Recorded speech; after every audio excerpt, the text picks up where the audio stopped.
बहुत बड़ा एक नगर सेठ उस जमाने में लाखों की इत्र की सेवा लेकर के बिहारी जी के लिए आया था वृंदावन।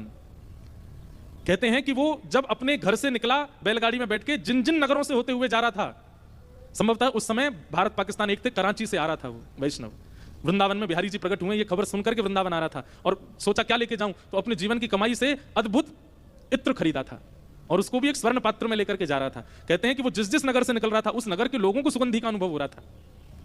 वृंदावन लेकर के आया इत्र, निधिवन में जैसे प्रवेश किया तो श्री बिहारी जी राजभोग अरोग रहे थे, ठाकुर जी के कपाट बंद थे।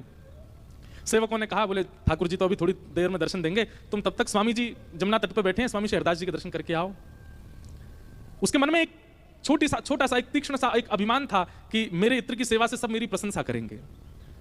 स्वामी शेरदास जी महाराज उस समय मानसी में बैठे थे यमुना जी के तट पर, असंख्य वैष्णव वहां बैठ करके बिल्कुल मौन में स्वामी जी का दर्शन कर रहे थे और तभी वो इत्र लेकर के आया। वैष्णव सबसे आगे आकर के बैठ गया और अपने इत्र का पात्र स्वामी जी के समीप खिसका दिया कि इसकी सुगंधी जब इनको आएगी तो शायद ये नेत्र खोल करके पूछेंगे इतना सुंदर इत्र कौन लेकर के आया। लेकिन थोड़ी देर में ही पता नहीं क्या होता है, स्वामी जी महाराज अपने मानसी में बैठे बैठे ही विचलित से हुए और इधर उधर हाथ करने लगे, ढूंढ रहे हो मानो जैसे कुछ। तभी पात्र हाथ में आया और उस इत्र से भरे हुए स्वर्ण पात्र को उठा करके यमुना जी में फेंक दिया।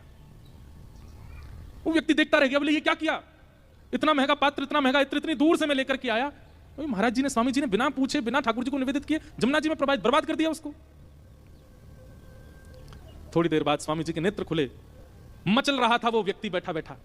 स्वामी जी ने अपने करुण नेत्रों से उसको देखा और देख करके कहा, तुमने बिहारी जी के दर्शन किए? नहीं स्वामी जी, अभी ठाकुर जी का राजभोग हो रहा था। बोले अब दर्शन हो रहे हैं, जाओ जल्दी जाके दर्शन करो, दर्शन करके फिर आना हमारे पास। गया दर्शन करने बेमन से, उसका मन खिन्न हो चुका था। लेकिन जैसे ही निधिवन में प्रवेश किया, निधिवन के हर वृक्ष के पत्र पर वही इत्र की बूंद छिड़की हुई थी, वही सुगंधी से पूरा निधिवन सुगंधित था। और जैसे ही उस सघन कुंज में जाकर के बिहारी जी का दर्शन किया तो बिहारी जी के मुकुट से लेकर के पैर के नख तक उस इत्र में बिहारी जी सने हुए थे। मन में विचार करने लगा, ये इत्र तो मैंने स्वामी जी के पास रखा था, उन्होंने जमुना जी में फेंक दिया था, तो पूरी कुंज उस इत्र से सुगंधित कैसे हो गई। दौड़ करके गया, स्वामी जी के चरणों में प्रणाम करके बोला, महाराज जी मुझे ये भेद समझ नहीं आया, आपने इत्र यमुना जी में फेंका था, फिर वो इत्र बिहारी जी तक कैसे पहुंचा? स्वामी जी कहते हैं, आज मानसी में होरी है रही और प्रिया जी अपनी सब सखीन के साथ और वहां से श्याम सुंदर अपने सब सखान के साथ रंग खेल रहे।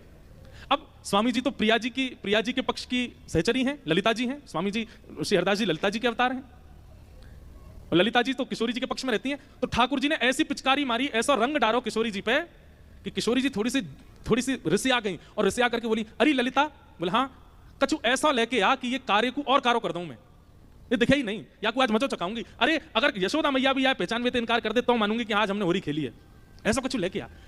तब ललिता जी ढूंढने के लिए निकली, कहां कुछ मिल जाए, और यहां मानसी रूप में ललिता है और भाई रूप में स्वामी शेरदास जी हैं। तभी तेरे द्वारा प्रस्तुत किया गया इत्र मेरे हाथ पड़ गयो, मैंने जाके किशोरी जी को दिया और किशोरी जी ने श्याम सुंदर पर उड़ेल दियो और मुकुट से लेकर के चरण तक पूरे श्याम सुंदर इत्र में नहाए गए। और वही दर्शन श्री बिहारी जी में तू करके आए हो।